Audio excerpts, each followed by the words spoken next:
We interrupt this record to bring you a special bulletin. The reports of a flying saucer hovering over the city have been confirmed. Did you really go out with an alien? Uh-huh. What was it like? Real different. Becoming Human, a Mork and Mindy podcast.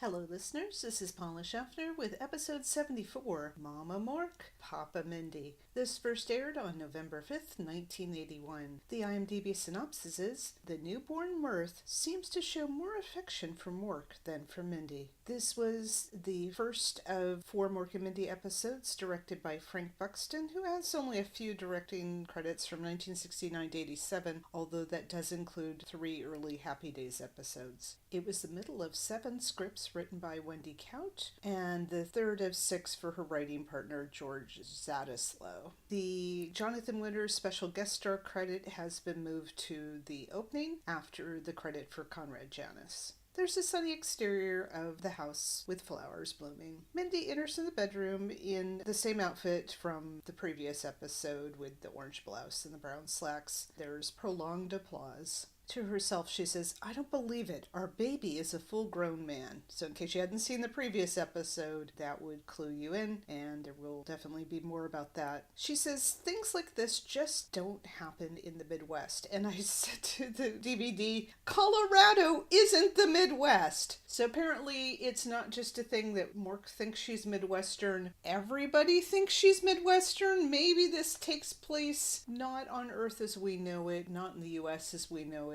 I'm a native Californian. We don't call the Colorado the Midwest. I'm guessing folks in Ohio and Indiana don't either. She runs over to the phone to call her father. She says he'll know what to do. She starts to push one of the buttons on the phone, but then she says, oh no, he won't, and hangs up. Exidor exits from the bedroom into the living room backwards. The applause includes cheers. He's wearing a stethoscope and a doctor's head mirror, although of course he was not actually there for the birth. And he's got his usual light-colored robes. He says that child is astounding, absolutely phenomenal. This is the first time a baby has given him a perfect footprint for the birth certificate. Then, instead of holding up a birth certificate, he holds up an otherwise blank sheet of white paper, and it has a huge footprint on it. He says, look at that beauty. Mindy turns away in dismay and maybe disgust. Exidor says there's not a smudge to it. Then he crumples it up and puts it in his pocket, and I don't know where he would be filing this birth certificate with. Perhaps with the state of Colorado. It's hard to say, especially because he doesn't seem to actually have a functioning medical license. However, when Mindy says, great, Exidor, he says, that's Dr. Exidor. He goes in the kitchen, rolls up his sleeves, and starts to wash his hands at the sink. As he says, now, I know you have a lot of questions for your pediatrician. Last episode, he was sort of Mork's obstetrician, and now he's dealing with the baby. Mindy says this has got to be the most bizarre thing that has ever happened in her entire life. I would say the Necroton's experience was more bizarre, but your mileage may vary. She's probably the best judge of these things. She points at the bedroom and says to Exidor, don't you think that baby is unusually large? Exidor says, baby? What baby? Why wasn't I consulted? Even though he just referred to the child. Annoyed, she says she's talking about our baby, meaning hers and Mork's. She describes him as the distinguished-looking gentleman in the diaper. Apparently, they were able to buy or make some sort of diaper, or maybe Exidor brought one with him? Exidor says, oh, him. Rather unique. It seems so alien. I wonder if there's anything earthling about him. Why do new parents always ask that question? Your baby is half orchid. That means he's aging backwards and he has 3 hearts. But he does have some human characteristics. For instance, he seems to enjoy a good story. What? I like how there's this throwaway sight gag where Exidor just ends up drying his hands on his robe, so not very hygienic. He explains to Mindy, and therefore the audience, how Orkin aging works. And she knows this, but I think she didn't really expect it to happen with a half-Orkin child. He mentions that the baby has 3 hearts, like an Orkin. It was interesting that he says the human characteristic is enjoying a good story, and there's no follow-up, so we don't know what story Exidor told the baby. And I wrote, poor Mindy, because my sympathies are definitely all with her this episode, and I'll go into that more. But I will say that it works really well, as in the previous episode, to have Exodore there as a friend of the family who knows Mork's big secret and takes it in stride, because he has definitely seen stranger things in his life, and just the way he's used here. As in the previous episode, his material is some of the best of this episode, though I actually like the Fred stuff better. It's not funnier, but I'll talk about why when we get there. Mork enters from the bedroom to a plus, includes cheers, and then he closes the door after himself. He says, "Oh, Min, I'm a mother! Huzzah, huzzah!" Even though when the egg exited his navel, he felt like he was a mother, I think having the egg actually hatch into a baby does make it feel more official. We see an even more extreme example of what we saw in the previous episode, where Mork is totally on board with this parent thing and Mindy is not. And I think it does make a difference that their child is fully grown by Earth standards. He goes over to kneel in front of the armchair she's sitting in. He offers her a cigar, which is the thing, and I don't know if people ever did this in real life. You see it on TV and old school comic strips where you celebrate a baby's birth with cigars. He says it's a Tiparillo light that has to do with filtered cigarettes being lighter, and it looks like they're not actually any safer. And of course, the joke is that a cigarette would be lighter, and be advertising campaigns about this, but nobody really cared about that with a cigar. Exeter is leaning his elbows on the top of the couch and resting his chin on his hands, looking really cute. Like he's just doting on the happy parents. That added a bit to this scene. He even beams. Mork says he couldn't have done it without Mindy. Obviously, he wouldn't be pregnant without Mindy, but I think he means also her being there with the hatching. This is something that they shared together, although for much of this episode, he does not see how upset she is. He says he couldn't even have lifted the baby without her. There's a lot in this episode, not exactly fat shaming, but there are a lot of remarks about how big this baby is. He kisses her hand, which is something that is happening this season, and this is not a very shippy episode, and I'll talk about that, but there are a few expressions of affection between the two new parents. She tries to smile, takes his hand, and says, "This has all happened so fast," which is definitely true, and we'll soon find out how shortly this is set after the previous episode. She says they really need to talk about this. Then she glares at Exodore and adds, "alone," because she knows by now Exodore is not good at taking hints. Subtlety is wasted on him. He stands up and says he supposes he's not invited to dinner either. He heads towards the door. He's got to file a paper for the medical journal. And you might think, oh, he's filing a paper on the birth of a half orc and half earthling? But no, he's going to be the best dance critic they ever had. He exits to laughter and I think a squeal. As Mork stands and heads back to the bedroom, he says he has to admit that the baby is the most beautiful child that you, meaning Mindy, has ever seen. And he tells her she should see the little overalls he got him. I don't know when he had time to go buy overalls, because not much time has passed since the hatching. It's possible that he got them when the egg first emerged from his body, maybe on the way back from talking to the Hammonds in that deleted scene. I don't know, the timing just doesn't really make any sense. But that is an issue I have throughout this episode, that the timeline just for this episode doesn't make any sense, but certainly within the season doesn't make any sense. But indeed, the baby will be wearing overalls, and in fact that is the main outfit that I think of when I think of this child. Mork says the baby looks just like Lester Maddox on steroids, so that is probably the 4th or 5th reference to steroids on the series. Lester Maddox was the governor of Georgia from 1967 to 71, but he had already reached national infamy because he refused to serve black customers in his Atlanta restaurant. Used that prejudice to build a political career on. And yes, he was succeeded by Jimmy Carter. Maddox lived from 1915 to 2003, and he was a Democrat, Dixiecrat probably, although he became an American independent at times as well. The Wikipedia pictures show him in a suit, so I don't know what the overalls thing meant. No, Jonathan Winters does not look particularly like Lester Maddox, with steroids or without. Mindy is standing now, too. She comes over and says that the baby is cute in a mature sort of way. She takes Mork's hand again and says that their baby wasn't exactly what she was expecting. Mork says they'll have a girl next time, so he thinks that she's disappointed that it's a son rather than a daughter. As Mindy leads Mork by the hand a few feet away from the bedroom, she says that's not what she meant. The baby is different. He has the body of a 50-year-old and the mind of an infant. A quick reminder that Jonathan Winters was then 55 and months earlier had played Fred's older brother. She faces Mork again, and he says, well, you said you always liked Jerry Lewis, so referring to that comic who had kind of a boyish aspect to his humor. And Jerry Lewis was then 64. Mindy lets go and again turns away. She says having a child is difficult under normal circumstances. Quick reminder, she said they weren't ready to be parents, so she wasn't even ready for the normal circumstances. She turns to face him again and again takes his hand as she says rhinos have smaller babies. Part of what she's upset about is the aging backwards thing, and part of it is just the sheer size of this baby. Mark says, do I sense a little note of trepidation there? So he is somewhat aware of this, but he thinks that he can just smooth things over as he did before, and thinks that she's just a little bit nervous when it's obviously a bigger thing than that. He says, come on now. The baby is a little helpless, innocent child. Nothing to be afraid of. No, he's just a little nooner.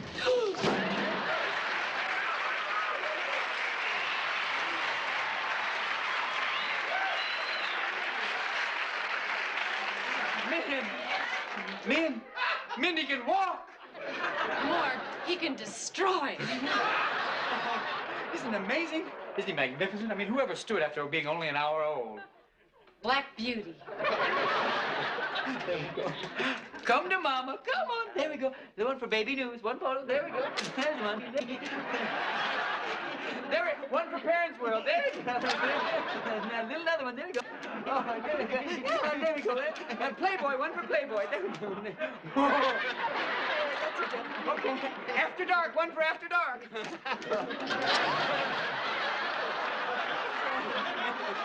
Oh, little Pooh. Neener, neener, neener, neener, neener, neener. Oh, man. Oh, isn't he the most beautiful one? Oh, little Poodle, come on now. Pucker up. Come over here. Oh, there we go. Oh, man, is he beautiful? I mean, he's got your eyes and Charles Bronson's beard.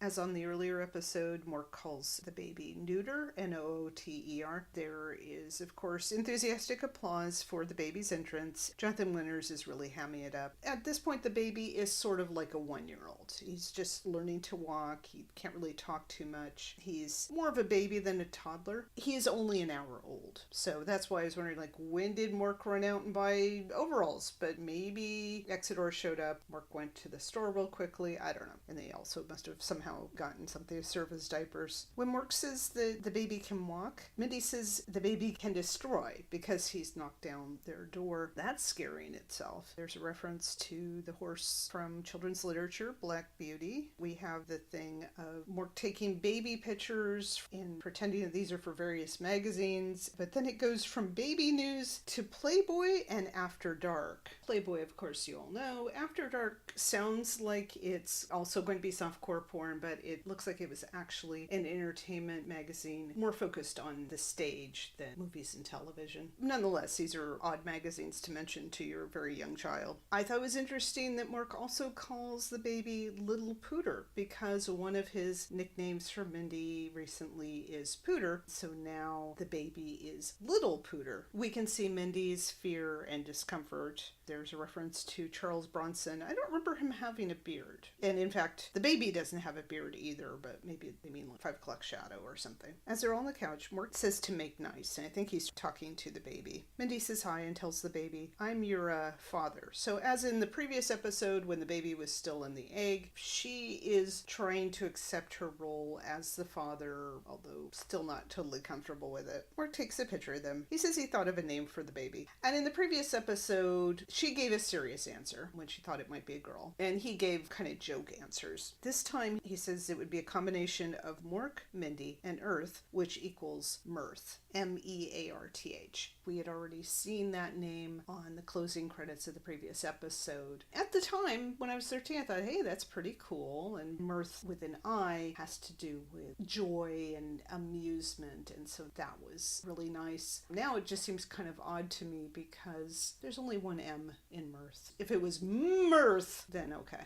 But that's what they're going with, so everybody in the family has a name that starts with M. Mindy tries it out, and she says Mirth McConnell, so that settles the question about Mork not having a last name. And maybe this is again her being the father, the traditional thing of the baby taking the father's last name. But yeah, more alliteration there. She says the name is unusual, but then so is he, and then she laughs nervously. Mirth has been sucking his thumb, and now he cries. Mork gives him a cigar, and Mirth babbles and stops crying. Mork tells him you have to bite off the tip first. The cigar is still in plastic, but Mirth puts it in his mouth. Mindy worries that he'll choke on it, and she takes it away, so Mirth cries some more. She says Mirth hasn't eaten since he arrived. I thought that was interesting. She doesn't say since he was born. It's almost like he came from another planet. He arrived, although you can say the baby's arrival. And she wonders what he would eat. Mirth doesn't know, but he says that Mirth has teeth, so maybe a little beef jerky. Mirth keeps crying, so Mork talks baby talk to him. Mindy tries to discourage Mirth from eating her comforter, which he's been holding. Mirth bites down on it, but Mindy gets it away. Mork thinks Mirth wants the flowers in the comforter rather than the comforter itself, because it's got this flower pattern on it. Mindy asks if he's sure, and he says, I know my own son. Because he's an Orkin, he knows that a half Orkin probably would want to eat flowers like Mork used to do. He tells Mirth something in Orkin, then he goes and gets 2 pink flowers from a vase. He sits next to Mirth again and sings a bit of the Hare Krishna song. At that time, and I think the late 70s as well, you would see Hare Krishna followers at airports handing out flowers and promoting their religion. I never saw this in real life. Again, something I've seen in movies and television. Mirth yanks the flowers away. No. Let's hope there are no bees on there.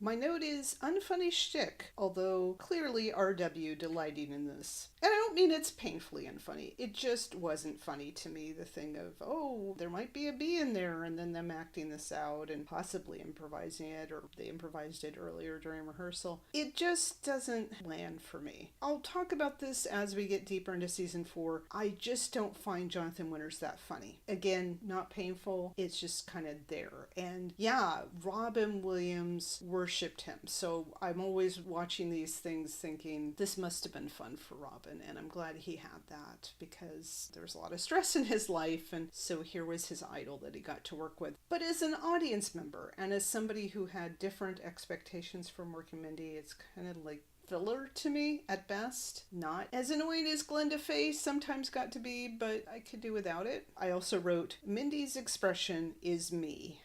Because she's just watching this like, what the hell is going on? She's not amused. And we have been watching for over 3 seasons her delight in Mork, Pam's delight in Robin Williams. Even when she's stressed out, he makes her laugh. We're not seeing this with Mirth, at least not yet. There may come a point where we get that. There's another sunny daytime exterior with flowers blooming. Mentioned snow on the previous episode, and this was airing in November. Time has no meaning. Mindy is now in a gray blouse, possibly velour, and jeans. I don't know how much time has passed. I figure less than a week, maybe a day or 2. She's mopping up the floor over by the counter. The bar stools are upside down on the counter. She's kind of muttering to herself, bathe the baby, bathe the baby. I told Mork he wouldn't fit in the sink, and that's the thing with very small babies. You can wash them in a sink. Apparently Mork decide to try this with their not small baby. Someone knocks. She asks who it is, and Fred says, it's me, honey. He lets himself in, because he always does that. Either they are leaving the door unlocked, or he has the key, and he has that privilege. And I talked about that with Mr. Bickley coming by and dropping on the newlyweds. Fred's not really concerned about that. The applause includes cheers. Fred is in an adorable red and white outfit that looks like from 1910, like he's going to sing in a barbershop quartet. It's even got a straw hat and a little bow tie. He says he's just on his way to play a little Dixieland, and he does, I think, air trombone. So even though he's primarily conductor, I guess he's also getting to perform sometimes. And I thought that was just a nice little thing. We don't really get a follow-up on it, but it was just a nice detail for Fred. He says, how's the new bride doing? That made me think still not much time has passed.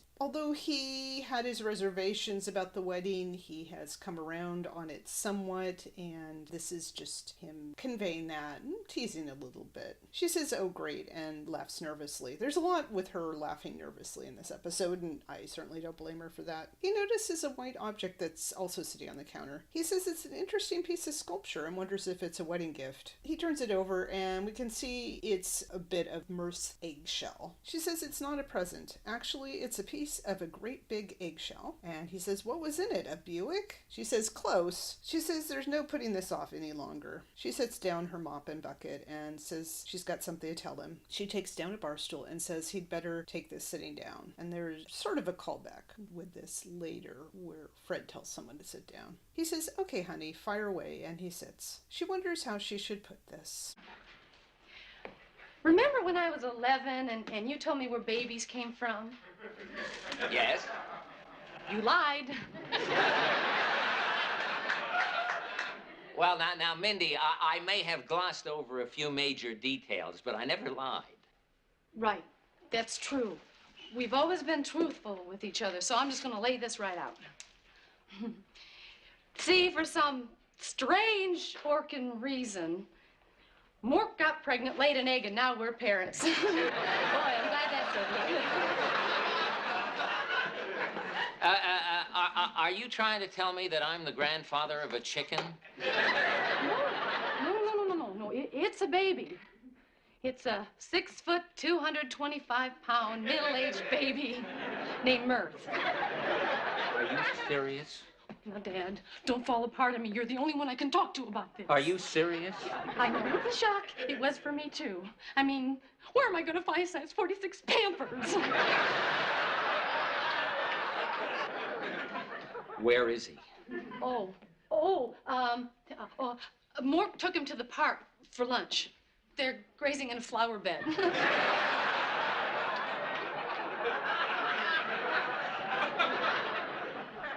Good. Come on. To the park? No, we're going to the airport. By tomorrow morning, you can be in Brazil. Dad, I'm not going to run away. He's my son. I know it's kind of weird now, but I'm sure in enough time I'll grow to love every hair in his chest. Well, honey, if that's what you want to do. Oh, sure you will, honey. Now, you never were afraid of new experiences. I mean, you married an alien and you went to another planet, and you were the first girl in Boulder to play Little League baseball. Thanks. I hope you're right. I thought it was interesting that he told her where babies come from when she was 11, which seems kind of late, but I could also picture Fred being very hesitant to talk about that.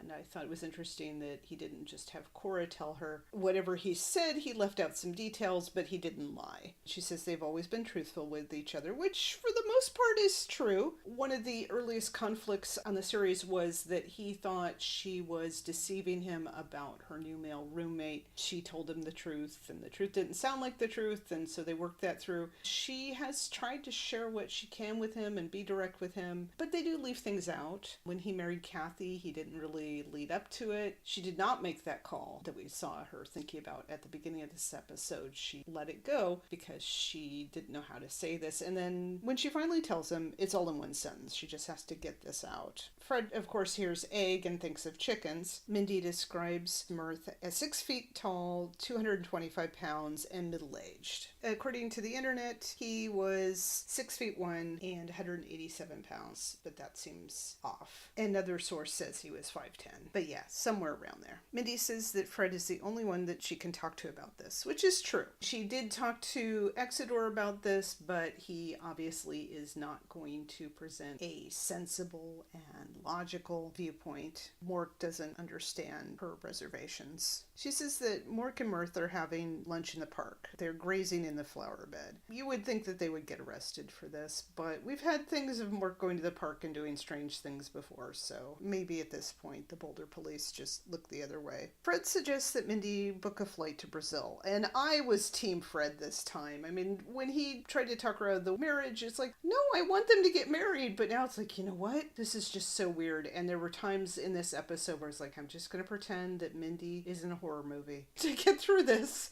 Because she did not ask for this, any of this. She didn't know that pregnancy would result. She didn't get to have a say in them having a child and raising this child that is not what she pictured. Obviously, she shouldn't be a deadbeat dad, but I did feel like, you know what, just go to Brazil. Go to Rio de Janeiro.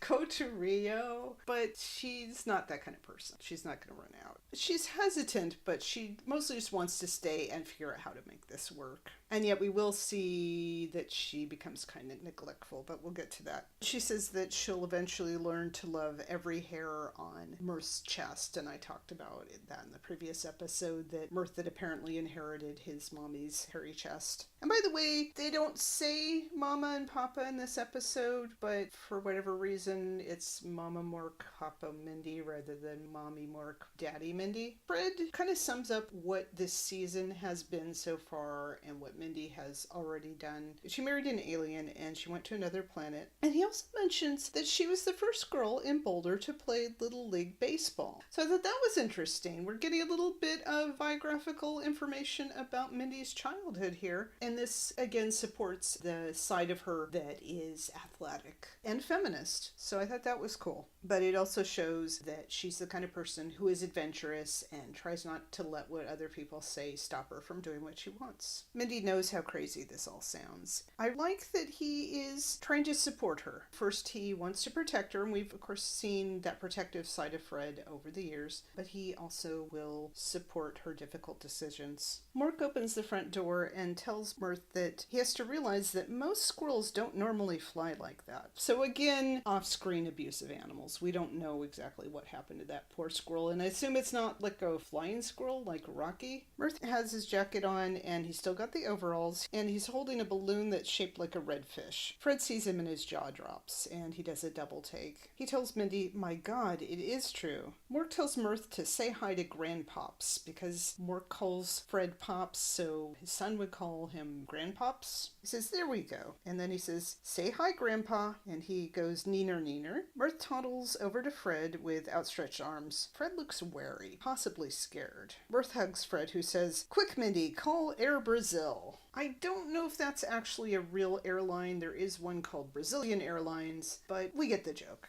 There's a nighttime exterior of the house. Mirth is crying in voiceover. The bedroom is dark until Mork turns on the lamp behind the bed. Mork and Mindy are in bed, and we'll soon see they're in the nightwear from the previous episode. So Mork is in his usual red and white nightshirt and cap, and Mindy has those. I thought they were tan. They might have actually been light red and white stripes. Mirth is also in a red and white nightcap and nightshirt like his mommy. He is lying in half of the egg. It's now in sort of a boat shape, and he's got the comforter and pillows. He also has a mobile that's made out of plastic Easter eggs. The audience claps and laughs, I assume, at the set decoration. Mork says, well, here he goes again, every hour in the hour, just like clockwork. So it's a thing of babies waking up the parents and crying. So in that sense, he's a typical baby. Mork and Mindy look barely awake. She gets up and says she'll give Mirth his bottle, but this time Mork can burp him. She thinks she threw her shoulder out, and she rubs it. And again, it's because Mirth is so heavy, if she put him over her shoulder, it would strain it. Mork gets out of bed too. Mindy notices that Mirth tossed his bottle out of the crib again. The bottle looks like a jug with a rubber glove for the nipple part. She gives Mirth his bottle and he babbles. Then he says powdered, tosses the bottle out, and sticks out his tongue. It's not powdered. He spoke! Oh, Minnie's a genius. Our little baby can talkie-walkie. Don't patronize me.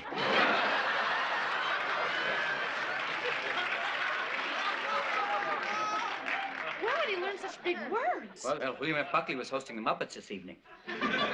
Then we see the quality, the porcine and porcupine quality of the tiny puppets as their hands motivate the motion.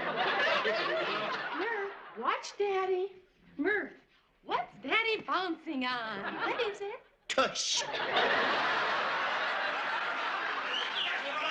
I was shooting for bed, but he's right. Of course he is. Mindy's half a superior being.